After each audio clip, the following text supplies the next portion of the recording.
Well, it's certainly something that we're watching very closely because, I mean, the election's being contested.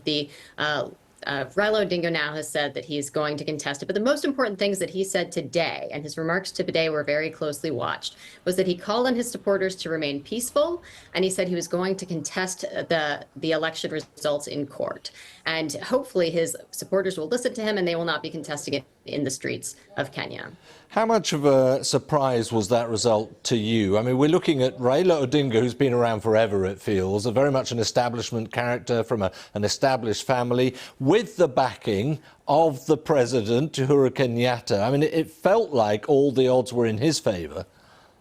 It did feel that way, but that's one of the reasons that I think that this is a bit of a sign that democracy is working. I mean, the fact that the outcome was not preordained was really a good thing, particularly if with the systems that they have in place, they should be able to really confirm the results and verify them pretty clearly because of some situations that they changed under the Constitution back in 2007 after the most violent elections that Kenya's had. So this is something that can be verifiable. But I'd say the surprise here is really how the election was run, how Raila Odinga, the perennial opposition leader in Kenya, was able to come across as the establishment candidate, whereas William Ruto, who was sitting and running from the deputy president's office, was campaigning as, kind of the everyman's upstart candidate. So it was really an interesting campaign to watch. I think the outcome, if it is indeed confirmed that Ruto did succeed and will be the next president, is a bit of an indictment on the last administration and an indication that President Kenyatta's endorsement was not enough to bring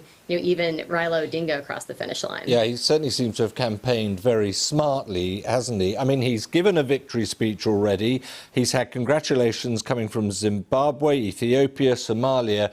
It'd be pretty difficult for a court case, particularly if it runs on very long, then to emerge with a result that turns that on its head.